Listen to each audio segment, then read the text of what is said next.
Muito bom dia, seja muito bem-vindo ao nosso programa Manhã Viva.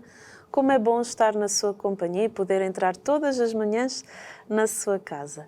Hoje vamos estar a falar no programa sobre liberdade religiosa, em que eu tenho aqui o Dr. Pedro Vaz Pato. Seja muito bem-vindo ao nosso programa. Mas antes de começarmos o nosso programa, como vê, temos aqui uma mesa de pequeno almoço. Vamos fazer uma pequena oração em que eu o convido a invocar a Santíssima Trindade. Em nome do Pai, do Filho e do Espírito Santo. Amém.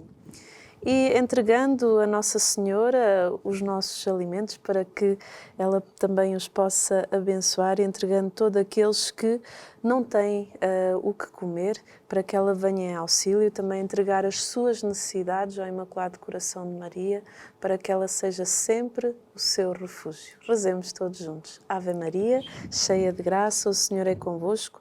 Bendita sois vós entre as mulheres, bendito é o fruto do vosso ventre, Jesus. Santa Maria, Mãe de Deus, rogai por nós, pecadores, agora e na hora da nossa morte. Amém. Nossa Senhora do Rosário de Fátima, rogai por nós. Em nome do Pai, do Filho e do Espírito Santo. Amém. Doutor Pedro, vamos tomar um chazinho? Pode ser, obrigado. Colocar aqui na sua chávena. E o Dr. Pedro já esteve aqui no nosso programa a falar sobre a Comissão Justiça e Paz, mas hoje o tema que nos traz aqui é sobre liberdade religiosa. Mas antes de falarmos um bocadinho sobre já da nossa temática, para quem não viu o outro programa, quem é o Dr. Pedro Vaz Pato? Bom, eu sou casado, tenho 4 filhos já adultos, mas ainda a viver em casa. Sim. Sou juiz de profissão na área criminal. Como disse, presido a Comissão Nacional de Justiça e Paz, que é um organismo da Conferência Episcopal Portuguesa que tem por missão acompanhar a situação social do nosso país, do mundo em geral, à luz da doutrina social da Igreja e, portanto, intervir no sentido da formação da opinião pública, procurando dar um contributo para a construção da justiça e da paz à luz do Evangelho e da doutrina social da Igreja. Além disso, tenho também este encargo de representar a Conferência Episcopal Portuguesa, a Igreja Católica, na Comissão de Liberdade Religiosa. Somos 2 representantes da Igreja Católica na Comissão de Liberdade Religiosa e depois posso lhe dizer um pouco qual é a missão desta Comissão de Liberdade Religiosa. Portanto, a Comissão de Liberdade Religiosa é um organismo dependente do Ministério da Justiça, portanto é um organismo de consulta do Governo em matérias de liberdade religiosa. Está previsto, portanto, esta comissão foi criada na Lei de Liberdade Religiosa e nesta comissão estão, além destes 2 representantes da Igreja Católica, representantes nomeados pelo Governo de outras comunidades religiosas. Estão representadas a comunidade judaica, a comunidade hindu, a União Budista, a Aliança Evangélica Portuguesa e também as comunidades muçulmanas, quer os muçulmanos sunitas, quer os muçulmanos ismaelitas. E além destes representantes, há também pessoas nomeadas pelo Governo, especialistas em questões jurídicas relativas ao direito das religiões. Portanto, a Comissão de Liberdade Religiosa tem esta missão de zelar pelo respeito, pela liberdade religiosa. Portanto, quando alguma pessoa tem alguma queixa em relação a aquilo que considera ser uma violação da liberdade religiosa, pode dirigir-se a esta comissão. E ela depois tomará uma posição, não tem propriamente um poder um poder de autoridade, como se fosse um tribunal, mas toma uma posição que depois deverá ser seguida, embora não seja, em regra, portanto, não tenha poderes vinculativos. Mas também há situações em que esta Comissão dá um parecer que é vinculativo, que é quando há algum requerimento de uma entidade que se quer registar como pessoa coletiva religiosa. E, portanto, há determinados requisitos que a lei estabelece para que se verifique esse registro e a Comissão de Liberdade Religiosa dá um parecer que é vinculativo, este é vinculativo, tem de ser observado, sobre se estão verificados estes requisitos ou não. Portanto, se de facto há uma autenticidade, se de Sim. facto há uma garantia de que aquela é mesmo uma pessoa coletiva religiosa, seja da que religião for. E também se de facto tem uma expressão social, não é uma ficção, não é uma coisa puramente individual, portanto, se tem algum relevo social como grupo. O que não quer dizer que haja um número mínimo para se constituir esta pessoa coletiva. Pronto, tenho este encargo na Comissão de Liberdade Religiosa e sobre isso também podemos falar. Sim. Dr. Pedro, o que é que aprende enquanto membro desta comissão? Bom, portanto, o facto de estarmos representantes de várias comunidades religiosas, desde logo, leva-nos a conhecer melhor essas outras comunidades. Sim. Porque, às vezes, estas entidades que requerem o seu registro como pessoas coletivas religiosas estão baseadas numa religião que não é a religião cristã. E para mim, é uma ocasião também de conhecer melhor outras religiões. E cria-se um clima de diálogo entre nós, não é? Portanto, todos valorizamos a religião como tal e a liberdade das pessoas têm de aderir a uma religião portanto, isso é um bom ponto de partida para se criar este diálogo. O que é que está a mudar na sociedade portuguesa no que diz respeito a este assunto? Bom, tradicionalmente nós tínhamos uma maioria de católicos, que ainda existe, não é? Não podemos ignorar isso. Mas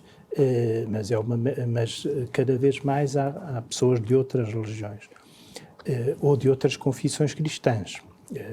Não confundamos as duas coisas, não é? Portanto, há quer cristãos de várias denominações, quer pessoas de outras religiões. E isto, em parte, também por causa do fenómeno das migrações. Portanto, as pessoas que são acolhidas no nosso país, vindas de outros países, são às vezes ou cristãos de outras denominações, sim, por exemplo, ortodoxos, vindos da Europa de Leste, ou também de outras religiões, muçulmanos, etc. Sim. E, portanto, isto é um fenómeno que se verifica também noutros países, é uma consequência da chamada globalização, e, portanto, também a convivência entre pessoas de diferentes religiões é algo que nos coloca perante desafios novos. Às vezes, para nós, há determinadas práticas em relação às quais nós não daríamos importância como cristãos, mas que têm relevo para outros, não é? Portanto, para nós é importante o domingo, para outros será outro dia da semana, como acontece com os adventistas do sétimo dia em relação ao sábado, e já se tem também colocado essa questão do ponto de vista da liberdade religiosa, até em decisões judiciais do Tribunal Constitucional, não é? Que reconheceram, à luz da lei da liberdade religiosa, o direito de as pessoas não trabalharem se o que os leva a fazer é uma questão de consciência, uma questão religiosa, ao sábado. Claro, isto depois também tem determinados requisitos, não é? Portanto, sim, a pessoa deve estar disposta também a compensar o trabalho que não faz nesse dia no outro, portanto, para não se colocar numa situação de privilégio em relação aos outros, mas a lei contempla, portanto, e reconhece a importância que pode ter para determinada pessoa, de acordo com a sua religião, ter um dia dedicado ao culto religioso. Isso é muito importante e se calhar as pessoas lá em casa nem sabiam disso. Pois, é verdade, a lei de liberdade religiosa prevê a possibilidade de as pessoas estarem dispensadas, por exemplo, até de um exame, por exemplo, se a isso as obriga a sua religião. Portanto, é também preciso provar que é uma coisa, sim, autêntica, não é? A pessoa que é uma pessoa que encontra uma desculpa para não fazer um exame ou para não trabalhar. Não é assim, e também não é isso que se verifica, claro, porque normalmente estas pessoas até estão dispostas a ter muitos prejuízos e muitos problemas por causa disso, é para chegarem até ao Tribunal, sim, Constitucional para pedir o reconhecimento deste seu direito. Muitas dificuldades tiveram que atravessar. Mas, de facto, isso tem sido reconhecido. Doutor Pedro, como é que têm sido criadas pontes através desta comissão? Pois, como eu dizia, portanto, somos representantes de várias comunidades Posso dizer, eu estou há pouco tempo nesta comissão, não tenho assim também uma experiência tão grande como isso, há outras pessoas que têm mais experiência, mas este período em que tenho exercido estas funções já me permite dizer que há uma sintonia em relação ao valor que tem a liberdade religiosa na sociedade. Portanto, reconhecemos o valor que tem para a nossa religião, Sim. para a nossa igreja, mas também para os outros, não é? Sim. Portanto, aquilo que gostamos que se faça a nós também devemos fazer pretender com que os outros tenham também esses direitos. E também, quer dizer, o facto de a liberdade religiosa, já há aqui um aspecto que é importante salientar, não tem apenas uma dimensão pessoal, individual, privada, mas tem também uma dimensão pública e comunitária. E, portanto, nisto também estamos de acordo, não é? Portanto, que as comunidades religiosas têm um papel importante também do ponto de vista social. E isso deve ser reconhecido pelo Estado. Sim. O Estado não tem que professar uma determinada religião, mas é justo que reconheça o papel que a religião tem na vida das pessoas e na vida social. Sim. Como um fator de coesão, de harmonia, de solidariedade, e é um aspecto em relação ao qual também estamos de acordo nesta comissão, apesar de não estarmos de acordo em tudo, naturalmente. Sim, claro. Mas há uma grande sintonia em relação a este aspecto. É importante porque o Estado vê o ser humano como sociocultural e espiritual. E isso é importante também para nós, enquanto cidadãos, sabermos que o Estado tem esse olhar sobre o ser humano como um ser humano espiritual, não é? Isso, até agora, neste contexto da pandemia, deve ser posto em relevo, porque quando se fizeram restrições em relação, por causa da pandemia, em relação às atividades económicas, coloca-se depois a questão também das atividades religiosas. E podia pensar-se, bom, se as pessoas não forem à missa, não é por causa disso que alguém perde emprego, que há problemas económicos, como há se fecharem os estabelecimentos comerciais, mas há outro tipo de problema, não é? Quer dizer, nem só de pão vive o homem, não é? Com certeza. E isto deve ser reconhecido mesmo para quem não é crente, não é? Portanto, mesmo quem não é crente deve reconhecer a importância que tem para uma pessoa que é crente poder exercer o culto religioso. Sim. E fazê-lo não apenas em sua casa, mas também na sua comunidade. Sim. Houve, a propósito, um ministro francês que disse: não há problema, porque cada um pode rezar em sua casa.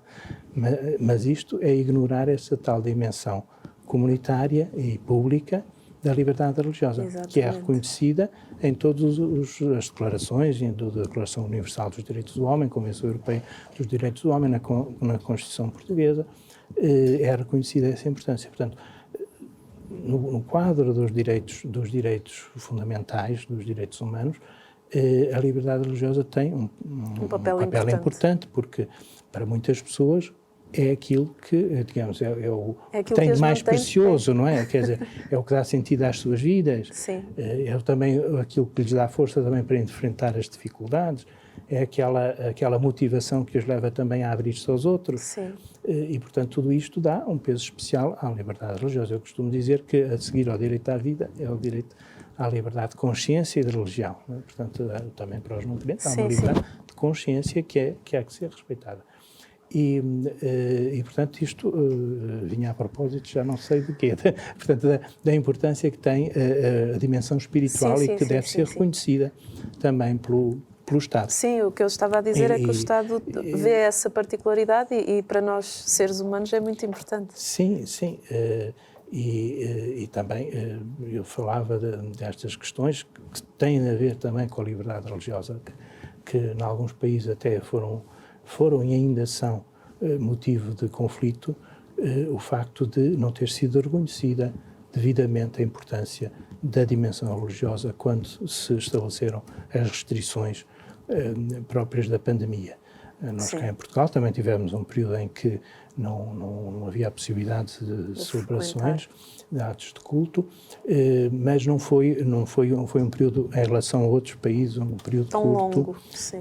Noutros países prolongou-se, e até ainda hoje, não é? Fixaram-se limitações que podemos considerar desproporcionadas, como de fixar um número de 15 pessoas para uma celebração, independentemente da dimensão da igreja. Podia ser numa grande catedral, não podiam estar mais de 15 pessoas. Isto até levou a ações judiciais e foi reconhecido que era uma restrição desproporcionada da liberdade religiosa. Portanto, eu acho que as primeiras, entre as primeiras atividades a abrir deveriam ser estas, a liberdade religiosa, e não entre as últimas. Claro. Como poderia resultar desse raciocínio de pensar que não é uma atividade essencial, que ninguém depende da religião para receber o seu salário, etc. Mas há outra dimensão que deve ser tida em conta. Nós aqui na comunidade de Canção Nova vimos o quanto foi importante para as pessoas terem um canal que transmitia as celebrações, que de forma a que elas em casa pudessem acompanhar, e quantas chamadas nós recebemos de agradecimento, porque era fundamental aquele momento que elas tinham, era único para elas.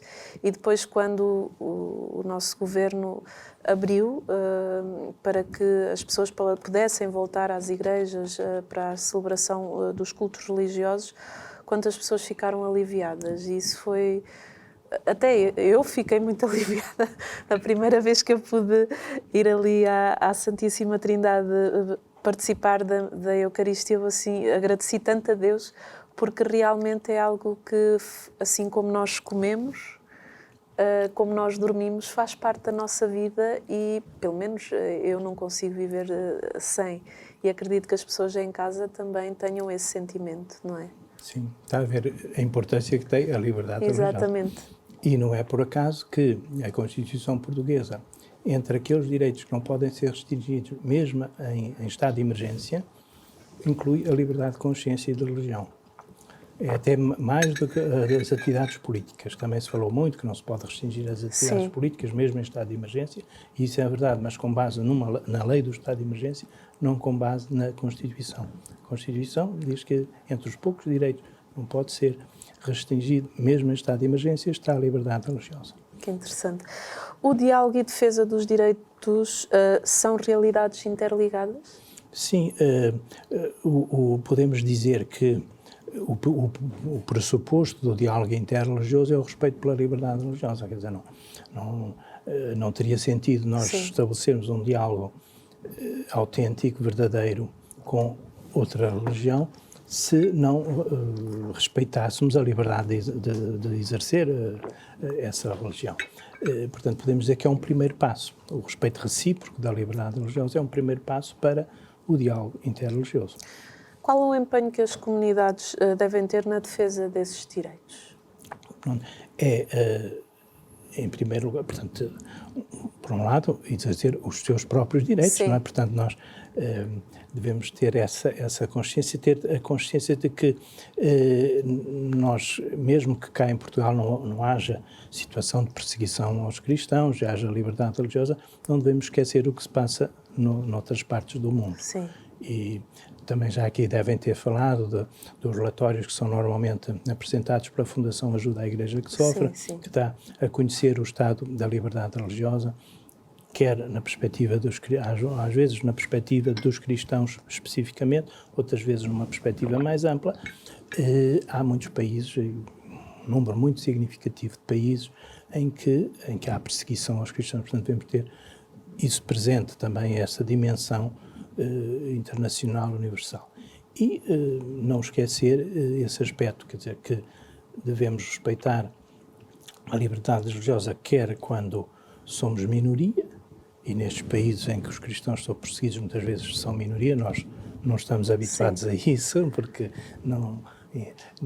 a nossa realidade é diferente, mas também quando somos maioria, ter esse respeito para com as a minorias. Isso é muito importante. Que também eu experimento na Comissão de Liberdade Religiosa. Realmente, estas comunidades que ali estão não são, em termos numéricos, muito expressivas, Sim, não é? sim, Portanto, sim. umas mais, outras menos, mas todas elas merecem esse respeito. O devido respeito e a devida importância Sim, também, sim. não é?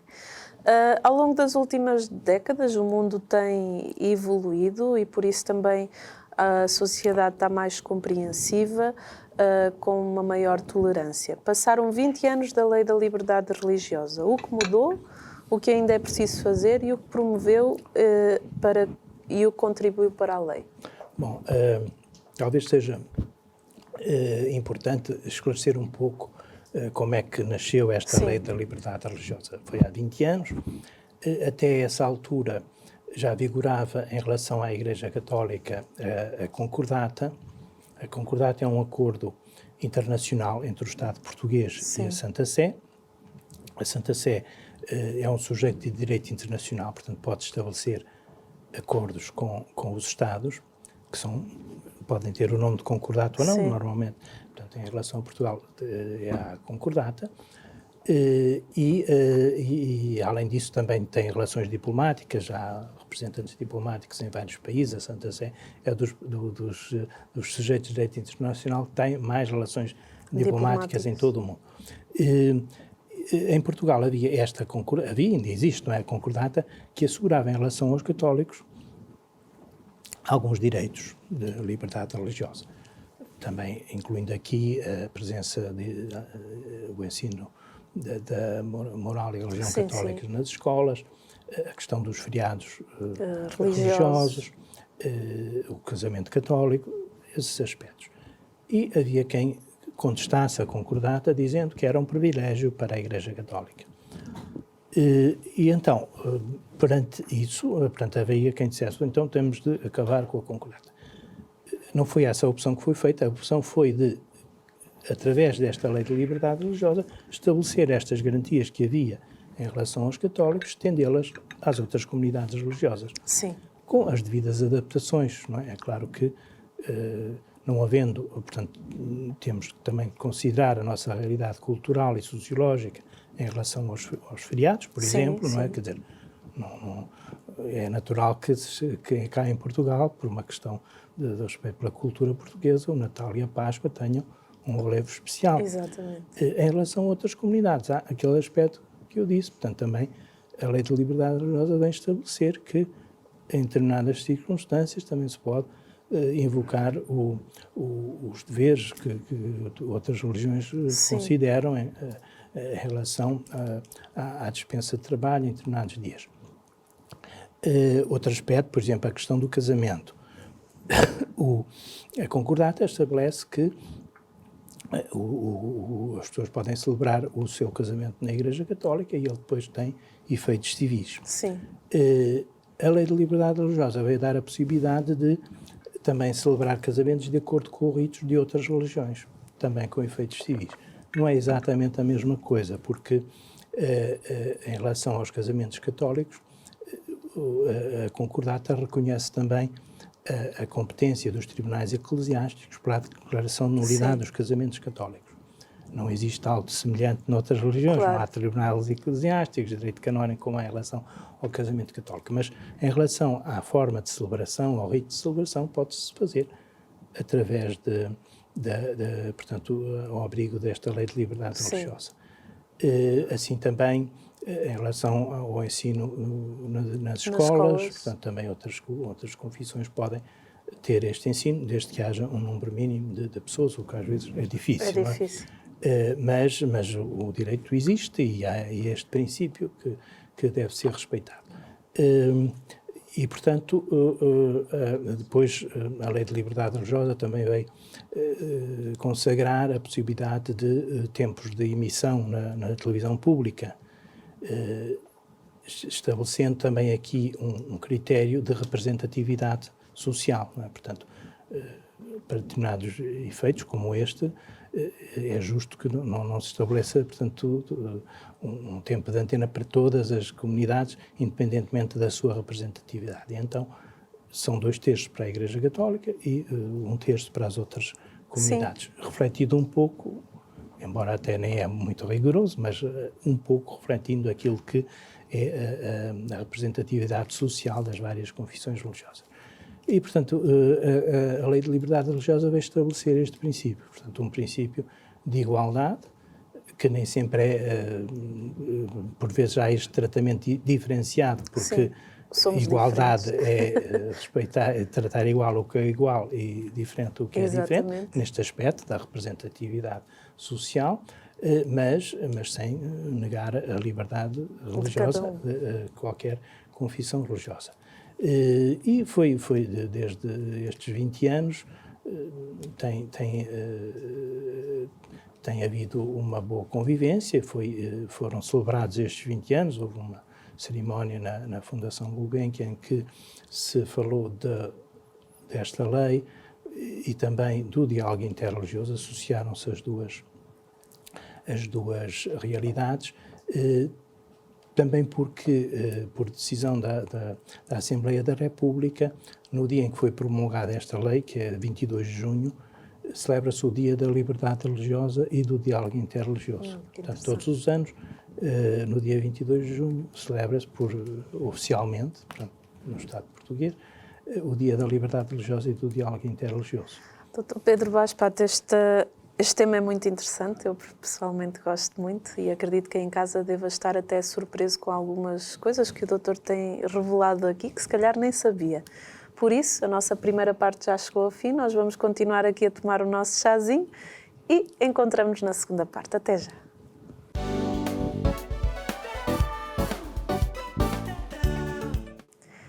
Muito bom dia, estamos na segunda parte do nosso programa Manhã Viva. Assim que ligou a televisão neste momento, seja muito bem-vindo.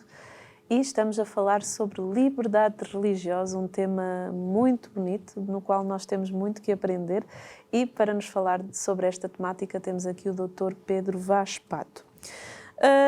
Dr. Pedro, estávamos aqui a falar também sobre a liberdade religiosa e, entretanto, falou na questão do diálogo interreligioso. Por que é tão importante esse diálogo interreligioso e a cooperação entre as religiões? Sabe, às vezes invoca-se o facto de, na história, ter havido muitos conflitos entre várias religiões, em que a religião era pretexto para esses conflitos, para, às vezes, negar a liberdade religiosa ou limitá-la à esfera pessoal. Como as religiões são fonte de conflito, devem ser afastadas da política, até da sociedade em geral. Por exemplo, recentemente houve uma decisão de um tribunal europeu que dizia que seria lícito a uma entidade patronal impedir que os seus trabalhadores usem sinais de identificação religiosa, concretamente era o véu islâmico, mas poderiam ser outros, até da religião cristã, porque se entenderem e se justificar que a empresa tenha uma política de neutralidade. E subjacente a esta ideia está de que se houver esta identificação religiosa, isso pode ser um motivo de divisão e de conflito. Sim.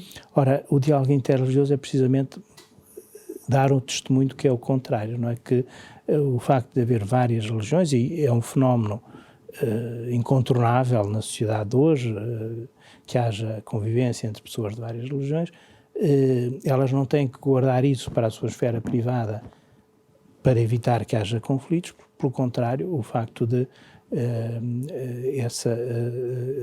a dimensão religiosa da sua existência ter também uma expressão social é um fator positivo. Sim. E falávamos há pouco da Lei de Liberdade Religiosa. A Lei de Liberdade Religiosa, tal como a concordata entre a Santa Sé e o Estado português, estabelece um princípio de cooperação entre o Estado e as várias comunidades religiosas. Subjacente a este princípio está o de que as religiões são úteis à convivência social, são algo de benéfico para a convivência social. E esta cooperação dá-se no âmbito da justiça social, da solidariedade, da promoção da dignidade da pessoa humana. Ainda recentemente, nesta cerimónia que há pouco me referi, da comemoração dos 20 anos da Lei de Liberdade Religiosa, falou-se das várias atividades que as várias comunidades religiosas fizeram para fazer face às consequências da pandemia. portanto, no apoio às pessoas mais vulneráveis, às pessoas isoladas, às consequências, também à pobreza gerada pela pandemia. Das várias comunidades religiosas houve, talvez tenha sido aquelas, enfim, não estou a negar que também noutras áreas tenha havido ações de solidariedade, mas não há dúvida de que foi um aspecto importante. E aí este diálogo interreligioso, na minha opinião, é importante para dar este testemunho de que as religiões não são um fator de conflito, de divisão, podem ser, se dialogarem entre si, um fator de coesão. Sim. Quer dizer, não é o facto de haver várias religiões numa determinada sociedade não significa que essa sociedade fique mais dividida se houver este diálogo, que é um aspecto que o Papa Francisco tem referido várias vezes e também na encíclica Fratelli Tutti salientou este aspecto, porque ele declarou que se inspirou nesta encíclica numa declaração chamada Declaração de Abu Dhabi, uma declaração entre o Papa, que subscrita pelo Papa Francisco e por uma autoridade do Islão.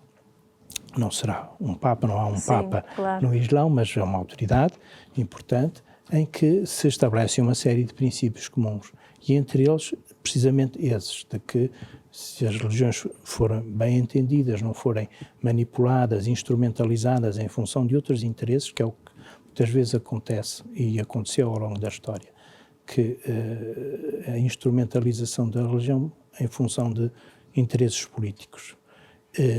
Quando isso não sucede e quando há de facto uma coerência com os princípios dessa religião, o amor a Deus, o amor ao próximo são princípios quer da religião cristã, quer da religião muçulmana, que são sublinhados nesta declaração. Este é um aspecto importante para evitar aquilo que se chama, não é, o conflito de civilizações. Há uma tese que diz que depois de uma fase em que o mundo se dividia em blocos ideológicos antagónicos, hoje estaria dividido entre civilizações ligadas a várias religiões. Portanto, o modo de conceber as relações pessoais, sociais, próprio do cristianismo é o modo de conceber próprio do Islão é outro, e entre eles não haveria possibilidade de estabelecer pontos comuns. Esta é a tese do conflito de civilizações. O diálogo interreligioso é como que um antídoto a esta tese. E essa declaração da Abu Dhabi é também uma forma de contrariar isso, portanto, estabelecer pontos comuns entre cristãos e muçulmanos, que são as duas religiões mais representativas em todo o mundo, não é? E que convivem na Europa, noutros países. Não podemos pensar que agora da Europa vamos afastar todos os muçulmanos e todos os cristãos do Médio Oriente, porque também há muitos cristãos no Médio Oriente. E portanto, este é um aspecto importante, que as religiões, na construção da unidade, da solidariedade social, sejam uma parte da solução e não uma parte do problema. Às vezes acusam-se as religiões disto e pode ser um pretexto precisamente para restringir a liberdade religiosa nesta sua dimensão pública, como eu referi em relação àquela sentença do Tribunal de Justiça da União Europeia, que um pouco baseado nesta ideia de que pode ser um fator de divisão numa empresa, que haja pessoas que se identificam com uma religião e outras com outras, não é melhor que não se identifiquem com nenhuma e que seja proibida a manifestação de identidade religiosa com uma cruz, com o véu islâmico, o que for. Isto é contrário à liberdade religiosa nesta sua dimensão pública. Sim. Após o fenómeno de laicidade e de laicismo, qual a diferença? É importante ter presente essa diferença, precisamente porque o Estado português é laico no sentido de que não professa uma religião. Hoje em dia é o que acontece com a maior parte dos Estados da União Europeia. Agora, há que não confundir a laicidade com o laicismo. E qual é a diferença? Laicidade significa neutralidade religiosa do Estado. Portanto, o Estado não professa uma fé, trata-as por igual, naquela dimensão que nós vimos, portanto, há um respeito, um princípio de respeito pela liberdade religiosa em relação a todas.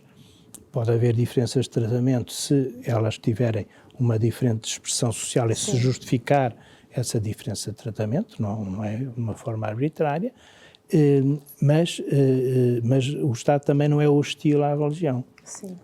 Porque isso já seria quebrar a neutralidade. Com certeza. Portanto, e o laicismo é isso, quer dizer, é assumir uma postura de hostilidade em relação à religião, ou pelo menos de restringir a religião à sua dimensão privada. Aquela frase do ministro francês que eu há pouco referi. Respeitamos a liberdade religiosa porque as pessoas podem rezar em sua casa. Mas a liberdade religiosa também exprimir publicamente a sua religião. E este fenómeno tem alguma influência em França. Não é por acaso que eu refiro um ministro francês, porque já se tem discutido em tribunais em França, por causa desta concepção do laicismo, se uma estátua de um santo ou de uma imagem de Nossa Senhora pode ocupar um espaço público. Houve uma estátua do Papa João Paulo II que teve de ser afastada de um terreno público e teve de ser colocada num espaço, num terreno de uma paróquia, por causa desta concepção de laicismo, não é? Portanto, no sentido de dizer, como o Estado é neutro, o Estado não é religioso, é laico, não pode haver símbolos religiosos no espaço público. E também já tem sucedido com a possibilidade de exibir um presépio numa repartição pública na altura do Natal. Isto também já se discutiu em tribunal em França, não é? Uma coisa que nós cá em Portugal não chegamos a esse ponto. Não chegamos a esse ponto. Mas já tive notícias, não é que seja uma situação frequente, mas já tive notícias de dificuldades que são colocadas em escolas públicas para, no espaço da escola, fazer atividades no âmbito da Igreja Católica, de grupos de jovens católicos ou de outras religiões. Aqui a laicidade não impede este tipo de atividades, impede que elas sejam de frequência obrigatória para todos, não é? Claro, isso já seria contrário à laicidade. Mas proibir este tipo de atividades, quando a lei também prevê a possibilidade de haver aulas de religião católica nas escolas públicas. Portanto, na lógica laicista não poderia haver, que é o que acontece em França. Mas pronto, é uma concepção que há ainda um pouco também a Comissão de Liberdade Religiosa já tem chegado a algumas queixas no sentido de não se respeitar a laicidade quando são exibidos em locais públicos símbolos religiosos. Mas isso é um aspecto que tem tido unanimidade em relação a todos os representantes das várias confissões religiosas, não só daquela que está em causa, porque não é, de facto, conforme à liberdade religiosa que tem esta dimensão pública. Claro. Após o Concílio Vaticano II, que mudanças já nesta área da liberdade religiosa? Pois nós temos de reconhecer que também ao longo da história da Igreja, no âmbito da Igreja Católica, nem sempre se respeitou a liberdade religiosa. Veja-se o caso da Inquisição, não é?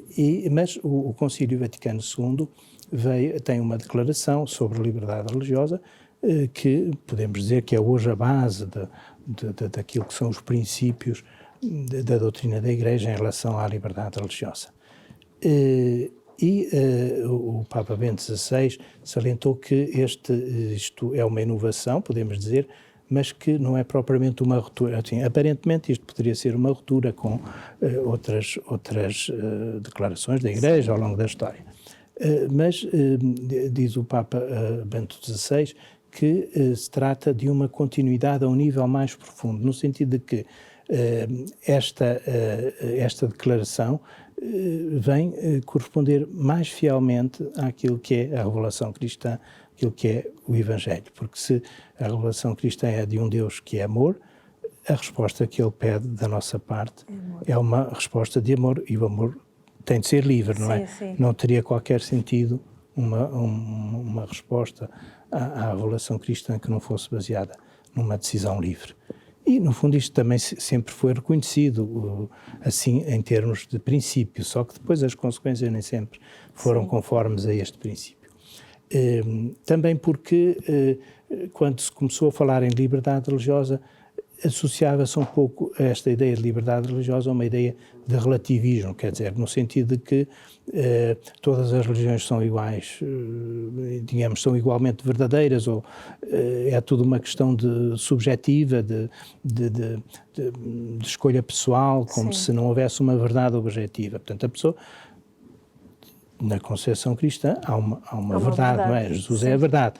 E nós temos a obrigação de seguir a verdade. Agora, é uma obrigação que é, no ponto de vista moral, não é? Não pode ser coagida, imposta, não é? É uma proposta que nós fazemos e não uma imposição.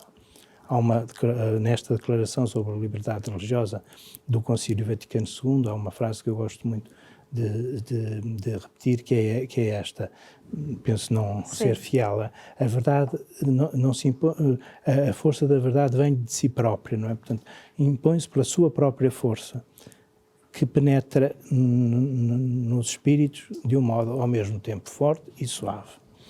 É assim, quer dizer, a verdade, em verdade, que é Jesus, impõe-se por si mesma, não precisa de nada, de um poder político, ou quer que seja. Não precisa da força humana. Não precisa da força humana. E é esta, digamos, é esta concepção que está presente nesta declaração do Concílio Vaticano II sobre a liberdade religiosa e que está na base da doutrina da Igreja sobre a liberdade religiosa. O que diz a lei portuguesa sobre este assunto? Pois, o direito de liberdade de consciência e de religião está consagrado na Constituição Portuguesa, depois é concretizado nesta lei que temos referido, na Lei de Liberdade Religiosa, em relação à Igreja Católica, consagrado também na Concordata, embora, portanto, a Lei de Liberdade Religiosa tem aspectos em relação aos quais também a Concordata os contempla, e, portanto, em relação à Igreja Católica aplica-se a Concordata e não a Lei de Liberdade Religiosa, mas há também outros aspectos que se aplicam a todas as religiões, por exemplo, a questão da objeção de consciência também está consagrada na Constituição Portuguesa e nesta Lei de Liberdade Religiosa. É um aspecto importante, esta objeção de consciência, ainda recentemente foi muito falada, uma resolução do Parlamento Europeu em que se limita esta liberdade de consciência em relação à prática do aborto, e foi muito criticada porque vem contra aquilo que é a liberdade religiosa, a liberdade de consciência, e contra a Constituição Portuguesa e também da a ética, não é? Sim, porque este domínio da consciência, já aqui dissemos, é aquilo que é de mais íntimo da pessoa, aquilo de mais relevante também do ponto de vista das opções da pessoa, da sua vida, e ferir a consciência de uma pessoa é mais grave do que ferir o corpo ou do que ferir a sua propriedade, não é? Portanto, é algo de particularmente grave. É uma ferida moral. Sim, podemos dizer, e não deixa de ser tão ou mais grave do que uma ferida física. Exatamente. Ao reconhecermos a liberdade religiosa, estamos a ser mais fiéis ao Evangelho? Eu acho que sim, precisamente por aquilo que eu há pouco dizia, não é? Portanto, a proposta do Evangelho é uma proposta de amor que exige uma resposta de amor que não pode deixar de ser livre. E depois também há aquele princípio que dai a César o que é de César e a Deus o que é de Deus. Sim, é verdade. Isto é inovador, era inovador naquela época. Nem sempre ao longo da história também se retiraram daqui as consequências mais corretas, as verdadeiras consequências deste princípio, mas houve sempre, portanto, nas sociedades influenciadas pelo cristianismo, algum limite ao poder político. O poder político tinha sempre algum limite, que era dar a Deus o que é de Deus, não é? Também acho que essa questão de não fazer acepção de pessoas também vem muito de encontro a isso, só porque a pessoa tem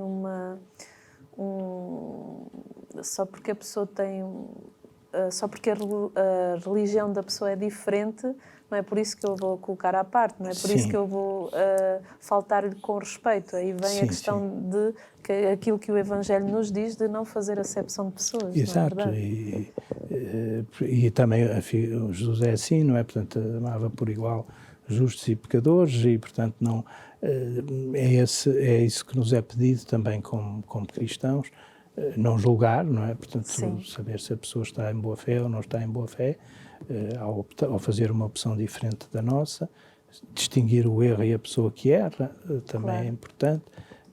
Nós até podemos, quer dizer, quando falamos aqui de respeito pela liberdade religiosa, não significa que concordemos com tudo aquilo que são doutrinas diferentes daquela que nós professamos, mas devemos respeitar a liberdade da pessoa de fazer, não é? Que significados têm hoje as palavras como a democracia, liberdade, justiça, unidade e tolerância? Bom, isso daria um programa para cada um desses significados, mas não sei o que é que isso poderá ter a ver com este tema que nós aqui estamos a tratar. Há pouco referíamos que, por vezes, a religião é vista como um fator que cria divisão. Portanto, o desafio é fazer com que não seja assim, não é? Fazer com que não seja assim. Todos temos algum passo a dar nesse sentido.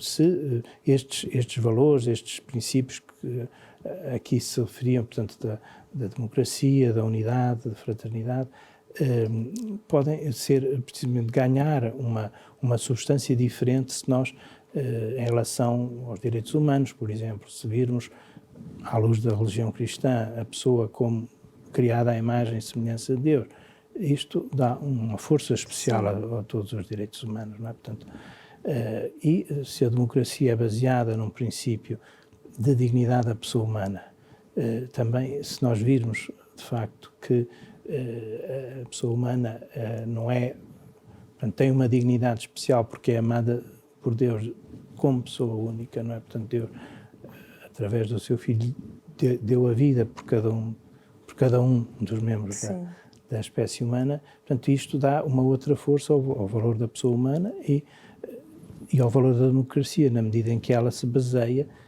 na igual dignidade de todas as pessoas. Portanto, numa democracia, todos participam, todos têm ninguém é dispensável, todos têm um contributo a dar.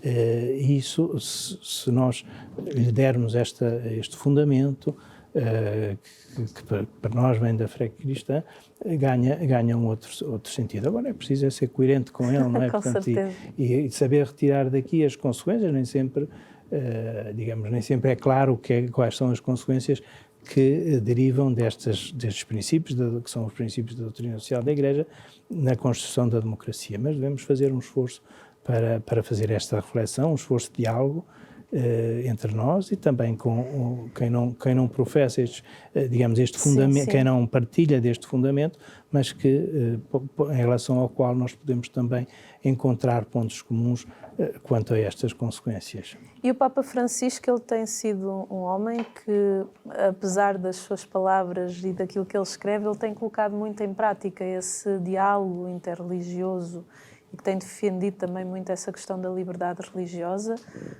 indo a lugares como o Dubai, aos Árabes Unidos, indo ao Iraque, tentando esse diálogo interreligioso que hoje é tão importante, não é? Sim, a viagem do Papa ao Iraque foi, de facto, particularmente significativa deste ponto de vista, não é? Portanto, podemos dizer que vem na sequência daquela declaração de Abu Dhabi que há pouco referi, portanto, também um contexto particularmente difícil, porque o Papa dirigia-se a cristãos que tinham sido perseguidos por um movimento que se reclamava da fé islâmica, não é?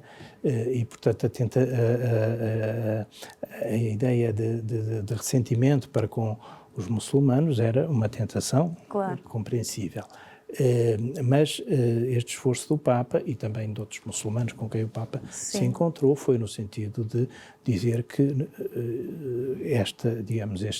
estes atos não são representativos de uma religião, são uma deformação da religião. Sim.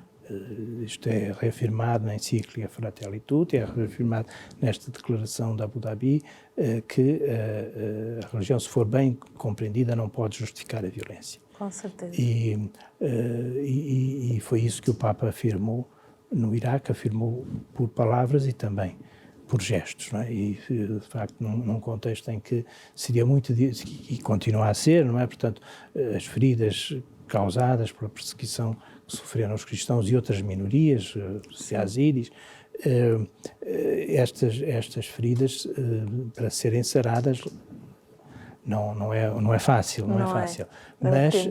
Mas o ânimo que trouxe esta visita do Papa e também a solidariedade que se criou em todo o mundo, no sentido de ajudar estes cristãos, alguns já regressaram, outros ainda não, foi algo muito significativo e também vem na sequência disto que nós dizíamos, portanto, a importância do diálogo interreligioso para a construção da paz.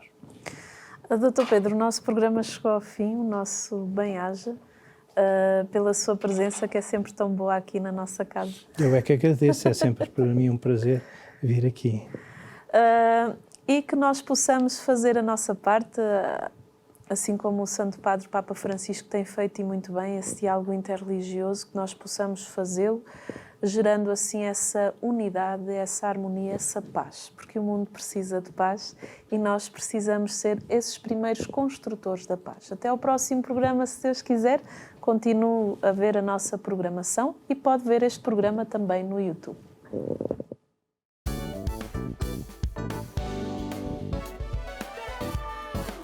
Se gostou deste programa, clique aqui na nossa playlist aqui em baixo para ver outros episódios. Se ainda não subscreveu o nosso canal do YouTube, faça-o já clicando neste botão aqui do lado e será logo o primeiro a saber todas as novidades.